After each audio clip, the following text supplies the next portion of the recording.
بسم اللہ الرحمن الرحیم۔ سال دوم کا چیپٹر نمبر 6، سبق نمبر 6، پہلی فتح۔ صبح کی نماز کے بعد دمشق کے لوگ بازاروں اور مکانوں کی چھتوں پر کھڑے محمد بن قاسم کی فوج کا جلوس دیکھ رہے تھے۔ یہاں پہ 4 چیزیں بتائی گئی ہیں۔ ٹائم بتایا گیا ہے صبح کی نماز کے بعد، دوسرا ہے شہر دمشق، تیسرا ہے لوگ کھڑے دیکھ رہے ہیں کہاں پر، بازاروں اور مکانوں کی چھتوں پر۔ کس کو دیکھ رہے ہیں؟ محمد بن قاسم کی فوج کا جلوس۔ دوسرا جملہ اس کا، دنیا کی تاریخ میں یہ پہلا واقعہ تھا کہ فوج کی قیادت ایک 17 سالہ نوجوان کے سپرد تھی۔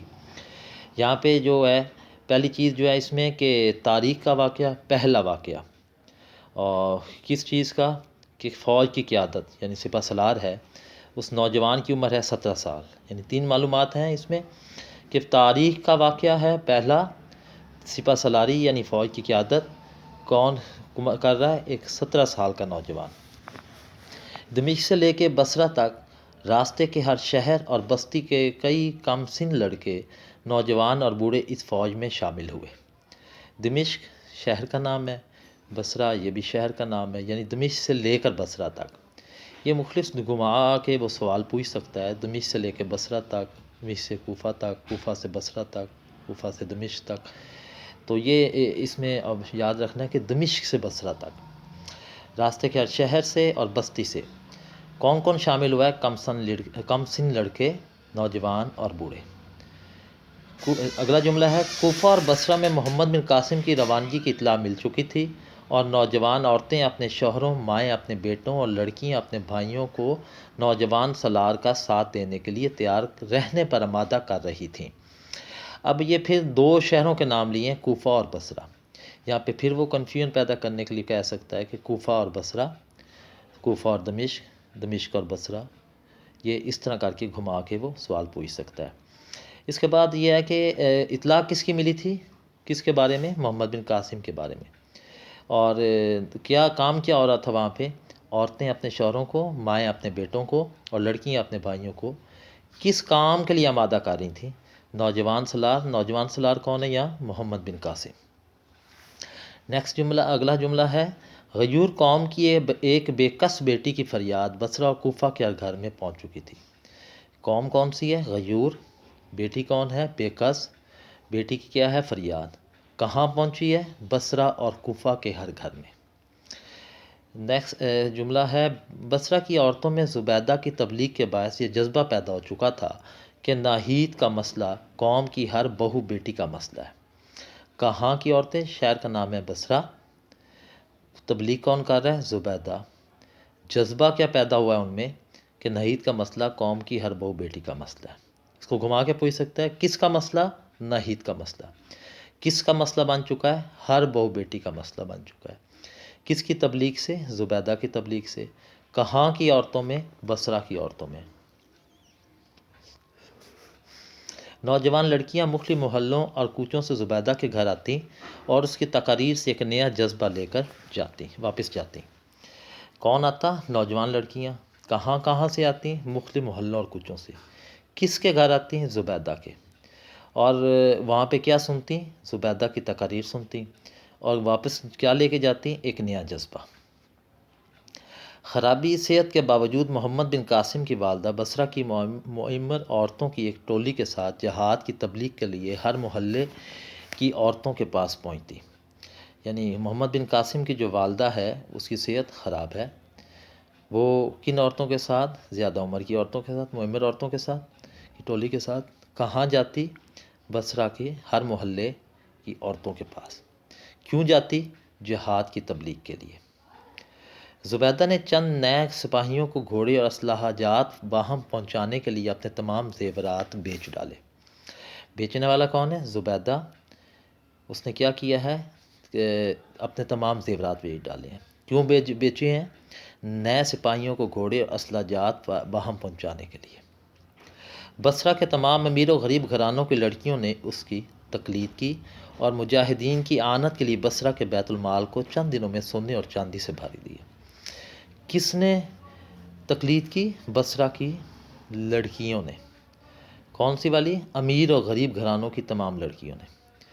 کیا تقلید کی ہے؟ انہوں نے مجاہدین کی اعانت کے لیے کیا کیا؟ کہ بیت المال کو کہاں کے؟ بصرہ کے۔ کیا کیا بیت المال کے ساتھ؟ سونے اور چاندی سے بھر دیا۔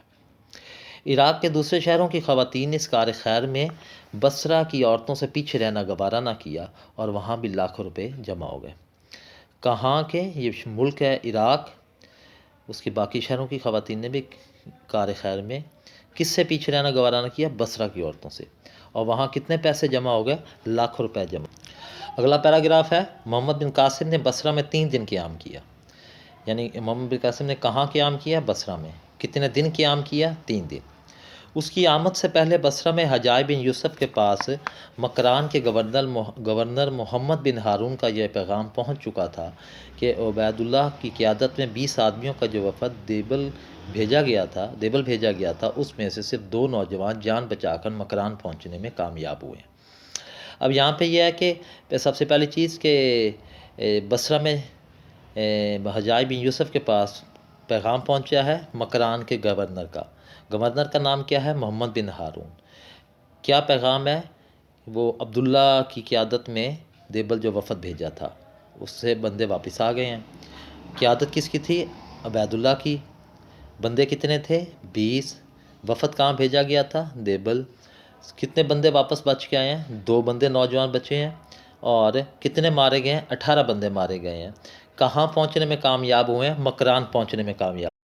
اس کے بعد اگلا پیراگراف ہے، دمشق سے روانگی کے وقت محمد بن قاسم کی فوج کی تعداد کل 5000 تھی، لیکن جب وہ بصرے سے روانہ ہوا تو اس کے لشکر کی مجموعی تعداد 12000 تھی، جن میں سے 6000 سپاہی گھڑ سوار تھے، 3000 پیدل اور 3000 سامان رسد کے اونٹوں کے ساتھ تھے۔ یہاں پہ دمشق سے جب وہ پہلا اوپر سے ہم نے پڑھا، شروع ہو رہا چیپٹر، دمشق سے جب روانہ ہوا تو اس کی تعداد تھی محمد بن قاسم کی فوج کی 5000۔ دمشق سے وہ رستے میں لوگ اس کے ساتھ شامل ہوتے گئے۔ اب جب وہ بصرے میں رہے، بصرے میں 3 دن رہنے کے بعد جب وہ وہاں سے نکلا ہے تو اس کے لشکر کی تعداد 12000 ہو چکی تھی۔ اس میں 6000 گھڑ سوار تھے، 3000 پیدل تھے اور 3000 سامان رسد کے ساتھ اونٹوں پہ۔ یعنی اونٹوں پر کتنے لوگ تھے؟ 3000۔ پیدل کتنے تھے فوج کی؟ 3000 اور 6000 جو ہیں وہ گھڑ سوار تھے۔ یوں کل 12000 جو ہے نا فوج تھی۔ اگلا پیراگراف ہے، محمد بن قاسم شیراز سے ہوتا ہوا مکران پہنچا۔ مکران کی سرحد عبور کرنے کے بعد لسبیلا کی پہاڑی علاقے میں اسے بہت سی مشکلات کا سامنا کرنا پڑا۔ کہاں سے آیا؟ بصرہ سے شیراز آیا ہے محمد بن قاسم، وہاں سے مکران آیا ہے۔ یعنی مکران سے پہلے شیراز، شیراز سے پہلے بصرہ، اور بصرہ سے پہلے وہ کہاں سے آیا تھا؟ دمشق سے۔ مکران کی جب اس نے سرحد عبور کی ہے تو آگے پہاڑی علاقہ ہے، اس کو کہتے ہیں لسبیلا کے پہاڑی علاقے۔ یعنی مکران کے بعد کہاں پہ آیا ہے؟ لسبیلا کے پہاڑی علاقے میں۔ یہاں پہ اس کے ساتھ کیا مسئلہ ہوا ہے؟ بہت سی مشکلات کا سامنا کرنا پڑا۔ بھیم سنگھ 20000 فوج کے ساتھ لسبیلا کے سندھی گورنر کی آنت کے لیے پہنچ چکا تھا۔ اب جو لسبیلا کا سندھی گورنر تھا اس کی مدد کے لیے کون آیا تھا؟ بھیم سنگھ۔ بھیم سنگھ کس کی مدد کے لیے آیا تھا؟ لسبیلا کے سندھی گورنر کی مدد کے لیے۔ کتنی فوج تھی اس کے پاس؟ 20000۔ اس نے ایک مضبوط پہاڑی قلعے کو اپنا مرکز بنا کر تمام راستوں پر اپنے تیر انداز بٹھا دیے۔ ایک ادھر پہاڑی علاقے، اس مضبوط قلعہ تھا پہاڑی علاقے میں، اس کو اپنا مرکز بنایا ہے، اور راستے میں کیا بٹھا دیے؟ تیر انداز۔ اپنے باپ کی مخالفت کے باوجود وہ راجہ کو اس بات کا یقین دلا چکا تھا کہ اس کے 20000 سپاہی 12000 مسلمانوں کو لسبیلا سے آگے نہیں بڑھنے دیں گے۔ اس کا باپ اس کی اس کام کے مخالف تھا۔ راجہ دہر کی بات کر رہا ہے۔ یقین کس بات کا دلایا ہے؟ کہ اس کے پاس فوج ہے 20000، محمد بن قاسم کے پاس فوج ہے 12000۔ وہ مسلمانوں کو یعنی محمد بن قاسم کی فوج کو لسبیلا کی پہاڑوں سے آگے نہیں آنے دے گا۔ اس کے بعد نیکسٹ پیراگراف ہے، مسلمانوں کے پہاڑی علاقے میں داخل ہوتے ہی بھیم سنگھ کے سپاہیوں نے اکا دکا حملے شروع کر دیے۔ جب مسلمان کہاں پہنچے ہیں؟ لسبیلا کے پہاڑی علاقے میں۔ کس نے حملہ شروع کیا ہے؟ سپاہیوں نے۔ کس کے سپاہی؟ بھیم سنگھ کے سپاہی۔ اگلا جملہ ہے، 30-40 سپاہیوں کا گروہ اچانک کسی ٹیلے یا پہاڑی کی چوٹی پر نمودار ہوتا اور آن کی آن میں محمد بن قاسم کی فوج کے کسی حصے پر تیر اور پتھر برسا کر غائب ہو جاتا۔ یہاں پہ جو معلومات ہیں، کتنے سپاہی ہوتے تھے؟ 30-40۔ یہ گروہ ہوتا تھا۔ کہاں سے آتا اچانک؟ کسی ٹیلے سے یا پہاڑی کی چوٹی سے۔ پہاڑی کی چوٹی یا ٹیلے سے کون آتا؟ 30-40 سپاہیوں کا گروہ۔ کس کے سپاہی ہیں؟ بھیم سنگھ کے سپاہی ہیں۔ اور آن کی آن میں یعنی فون کیا کرتا تھا، محمد بن قاسم کی فوج کے کس حصے پر تیر اور پتھر برسا کر غائب ہو جاتا. یعنی کیا کام کرتا تھا؟ فوج پہ تیر اور پتھر برساتا تھا. اگلا جملہ ہے، گھوڑوں کے سوار ادھر ادھر ہٹ کر اپنا بچاؤ کر لیتے، لیکن چھتر سوار دستوں کے لیے یہ حملے بڑی حد تک پریشان کن ثابت ہوئے. اب مسئلہ جو محمد بن قاسم کی فوج کے لیے ہوا، کیا ہوا کہ جو گھوڑ سوار تھے 6000 وہ آگے پیچھے ہٹ کے اپنا بچاؤ کر لیتے تھے. شتر کہتے ہیں اونٹ کو. تو اونٹ جو سوار لوگ تھے وہ اس کے لیے اس سے مشکلات کا یا پریشانی کا شکار ہوئے. بعض اوقات بدک کر ادھر ادھر بھاگنے والے اونٹوں کو منظم کرنا حملہ کرنے والوں کے تعاقب سے زیادہ مشکل ہو جاتا. کس سے زیادہ مشکل ہو جاتا؟ حملہ کرنے والوں کے تعاقب سے. کیا کام کرنا زیادہ مشکل ہوتا؟ اونٹوں کو منظم کرنا، جو کس سے ہیں؟ اس حملے سے بدک جاتے ہیں. اگلا پیراگراف ہے، محمد بن قاسم نے یہ دیکھ کر ہراول کے پیادہ دستوں کی تعداد میں اضافہ کر دیا، لیکن حملہ آوروں کی ایک جماعت آگے سے کترا کر بھاگتی تو دوسری جماعت پیچھے سے حملہ کر دیتی. اب اس مسئلے کے لیے محمد بن قاسم نے کیا کیا؟ ہراول پیادہ دستوں کی تعداد میں اضافہ کر دیا. پیادہ دستوں کی تعداد میں کس کے پیادہ دستوں؟ ہراول کے پیادہ دستوں. کس نے اضافہ کیا؟ محمد بن قاسم نے. لیکن اس کا نقصان یا اس کا فائدہ کیا ہوا کہ حملہ آور کی جماعت اگر ایک آگے سے آتی تو دوسری پیچھے سے حملہ کر دیتی. ایک گروہ کسی ٹیلے پر چڑھ کر لشکر کے دائیں بازو کو اپنی طرف متوجہ کرتا اور دوسرا بائیں بازو پر حملہ کر دیتا. یعنی دائیں طرف بھی لشکر کی حملہ کرتے اور بائیں طرف بھی وہ حملہ کرتے. جو محمد بن قاسم کی فوج آگے بڑھتی گئی، ان حملوں کی شدت میں اضافہ ہوتا گیا. جیسے مکران سے دور ہوتی گئی اور سندھ کے قریب پہنچتی گئی، دیبل کے قریب پہنچتی گئی، تب ویسے جو ہے محمد بن قاسم کی فوج پر حملہ بڑھتا گیا. رات کے وقت پڑاؤ ڈالنے کے بعد شب خون کے ڈر سے کم ایک چوتھائی فوج کو آس پاس کے ٹیلوں پر قابض ہو کر پہرا دینا پڑتا. کس وقت؟ رات کے وقت. جب کیا انہوں نے پڑاؤ ڈالا ہو. کس ڈر سے؟ شب خون کے ڈر سے. کتنی فوج کو؟ ایک چوتھائی. کتنی فوج تھی محمد بن قاسم کی؟ 12,000. اس میں چوتھائی فوج کتنی رہ گئی؟ 3,000. یعنی 3,000 فوج کو رات کو جاگ کر پہرا دینا پڑتا تھا، آس پاس کے کہاں پہ؟ آس پاس کے ٹیلوں پر بیٹھ کے. اگلا پیراگراف ہے، ایک شام محمد بن قاسم کو ایک جاسوس نے اطلاع کی کہ شمال کی طرف 20 کوس کے فاصلے پر ایک مضبوط قلعہ اس لشکر کا مستقر ہے. ایک شام کو کس وقت ہے شام کا. کس کو اطلاع دی؟ محمد بن قاسم کو. کس نے اطلاع دی؟ جاسوس نے اطلاع دی. اطلاع کیا ہے کہ وہ ایک مضبوط قلعہ جو ہے نا اس لشکر کا مستقر ہے، ٹھکانہ ہے. کتنا فاصلہ ہے جہاں پہ محمد بن قاسم کا لشکر تھا، وہاں سے کتنے فاصلے پہ؟ 20 کوس کے فاصلے پہ. کس سمت میں؟ شمال کی سمت میں. کیا چیز ہے؟ مضبوط قلعہ ہے. اس قلعہ اصل میں کیا ہے؟ اس لشکر کا ٹھکانہ ہے. محمد بن قاسم نے اپنے تجربہ کار سالاروں کی ایک مجلس سے شورا بلائی. محمد بن قاسم نے خبر سن کے کیا کیا؟ اپنے تجربہ کار سالاروں کی مجلس سے شورا بلائی. کن کی بلائی مجلس سے شورا؟ تجربہ کار سالاروں کی. بعض سالاروں کی یہ صلاح تھی کہ اس راستے کو چھوڑ کر سمندر کے راستے کے ساتھ ساتھ نسبتاً ہموار راستہ اختیار کیا جائے. کچھ سالاروں نے کیا مشورہ دیا کہ یہ راستہ پہاڑی علاقے کا، اس کو چھوڑ کر کیا جائے کہ سمندر کے کنارے ہموار راستے پہ چلا جائے. کس راستے کو چھوڑ کر؟ پہاڑی راستے کو چھوڑ کر. کہاں جایا جائے؟ سمندر کے ساحل کے ساتھ ساتھ. اس راستے میں پہاڑیاں اونچی نیچی. سمندر کا راستہ کیا ہے؟ ہموار راستہ ہے. ہم اس قلعے سے جس قدر دور ہوں گے اسی قدر ان حملوں سے محفوظ رہیں گے. یعنی ان کا مشورہ کیا تھا کہ وہ قلعہ جہاں پہ ان کا ٹھکانہ ہے وہاں سے جتنے دور ہوں گے اتنے ان حملوں سے محفوظ ہو جائیں گے. لیکن محمد بن قاسم ان سے متفق نہ ہوا. محمد بن قاسم کس سے متفق نہ ہوا؟ ان سالاروں سے جنہوں نے کیا مشورہ دیا تھا کہ سمندر کے کنارے چلیں. اس نے کہا، محمد بن قاسم نے کہا، جب تک یہ علاقہ دشمن سے پاک نہیں ہوتا ہمارا آگے بڑھنا خطرے سے خالی نہیں. کون سا علاقہ؟ یہ لسبیلا کی پہاڑیوں کا علاقہ. کس سے خالی نہیں ہوتا؟ دشمن بھیم سنگھ کی فوج سے. آگے بڑھیں گے تو کیا ہوگا؟ خطرہ ہے. یہ قلعہ ان کے دفاع کی اہم چوکی ہے. اب محمد بن قاسم نے کیا کہا کہ وہ قلعہ کیا ان کی دفاع کی اہم چوکی ہے. کیا ہے اہم چوکی؟ کون سی اہم چوکی ہے؟ وہ قلعہ جہاں پہ انہوں نے ٹھکانہ بنایا ہوا ہے. کس چیز کی اہم چوکی ہے؟ ان کے دفاع کی.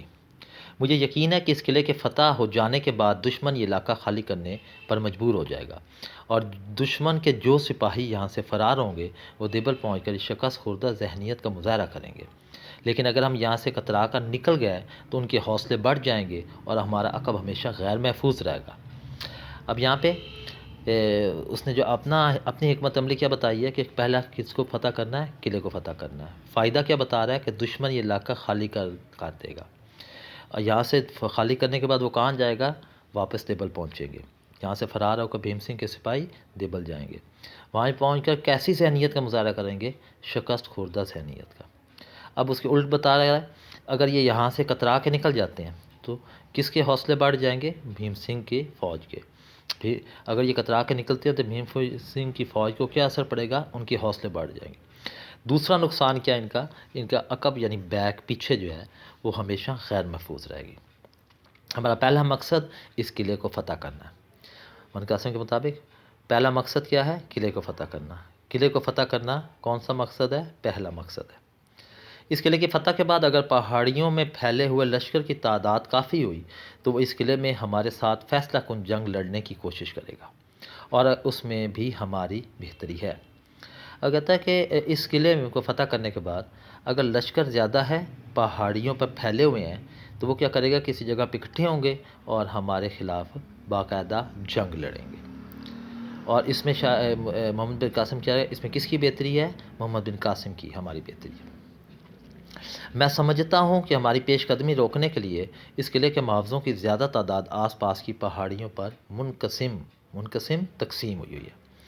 اب وہ اپنا نظریہ کیا پیش کر رہا ہے کہ اس کی پیش قدمی روکنے کے لیے، یعنی سفر سے روکنے کے لیے فوج کو، محافظوں کی تعداد یعنی سپاہیوں کی تعداد آس پاس کی پہاڑیوں پر تقسیم ہوئی ہے۔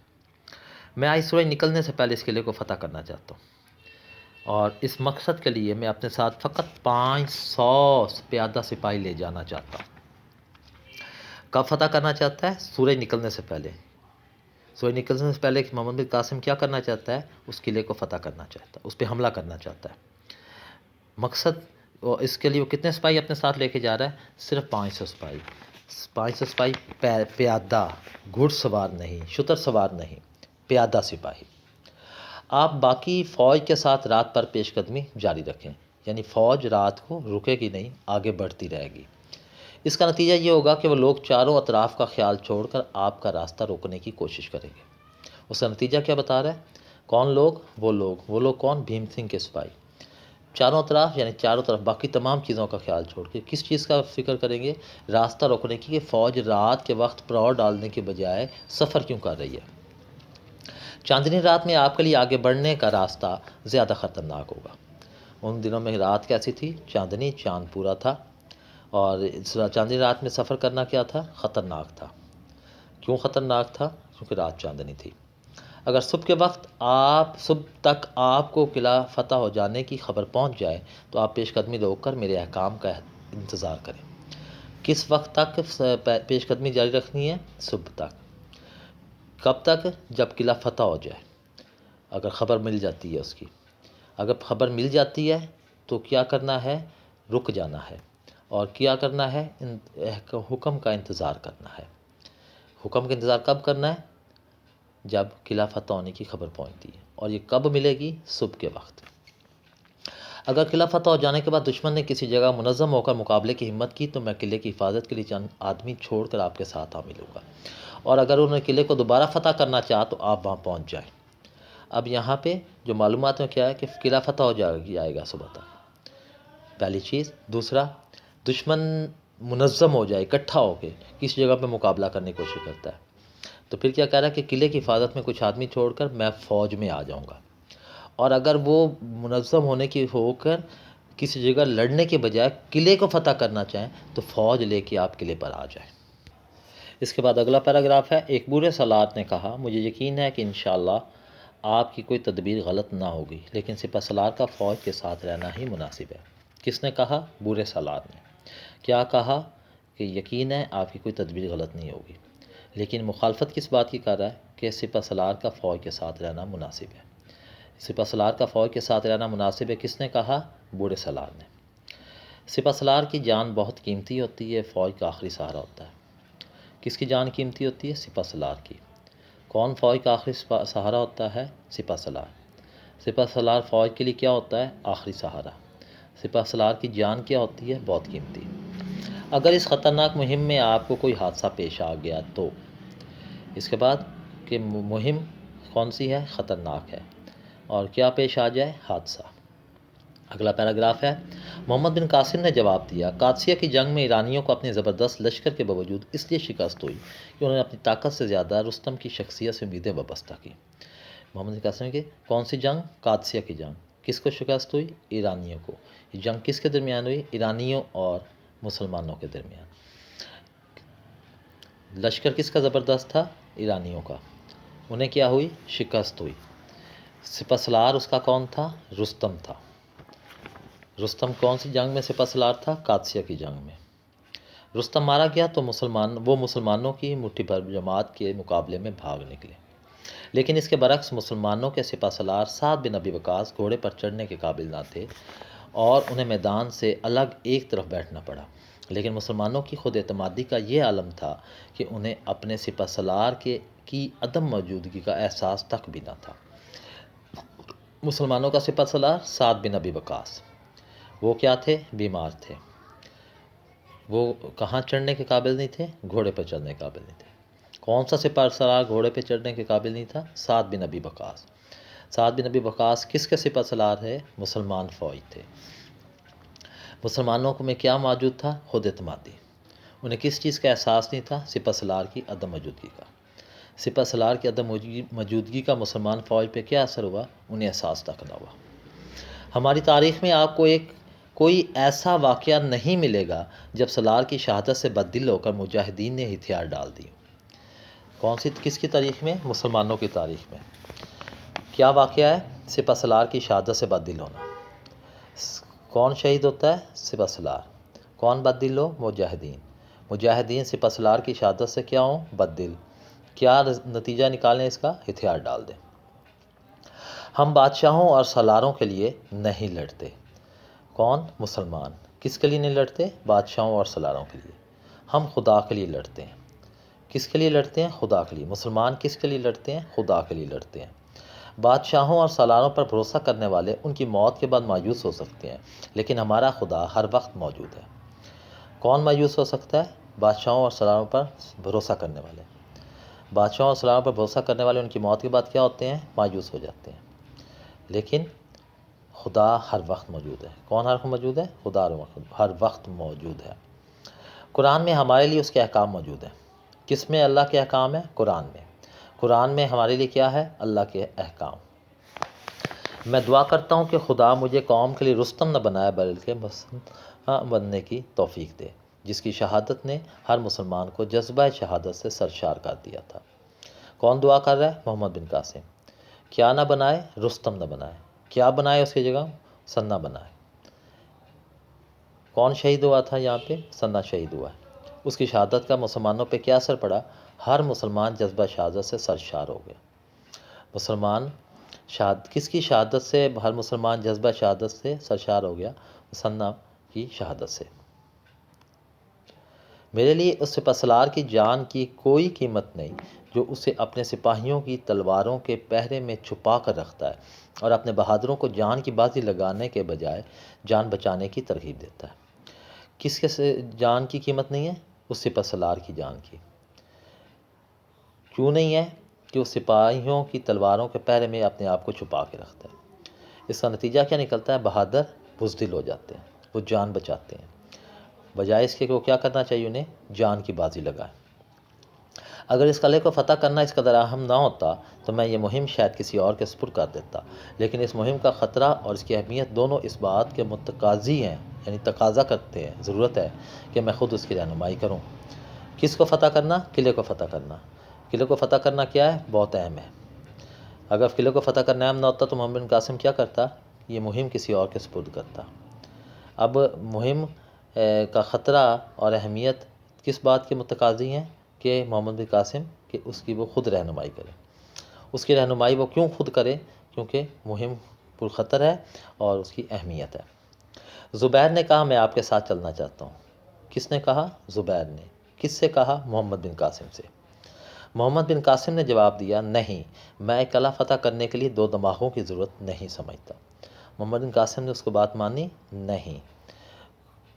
کیا اس نے جواب دیا کہ 2 دماغ نہیں چاہیے ایک قلعہ فتح کرنے کے لیے۔ کتنے قلعے فتح کرنے ہیں؟ ایک قلعہ۔ کتنے دماغوں کی بات کی ہے؟ 2 دماغوں کی۔ میری غیر حاضری میں تمہارا فوج کے ساتھ رہنا ضروری ہے۔ میں اپنی جگہ محمد بن ہارون کو مقرر کرتا ہوں اور تم اس کے نائب ہو۔ اپنی جگہ محمد بن قاسم نے کسے مقرر کیا؟ محمد بن ہارون کو۔ اور زبیر کو کیا بنایا؟ اس کا نائب بنایا۔ یعنی محمد بن قاسم کی غیر موجودگی میں فوج کا سپہ سالار کون تھا؟ محمد بن ہارون۔ اور محمد بن ہارون کا نائب کون تھا؟ زبیر۔ یوں یہ ہمارا چیپٹر مکمل ہوا۔ اس میں سے تمام معلومات جو ہیں وہ MCQs کی شکل میں پیپر میں آ سکتی ہیں۔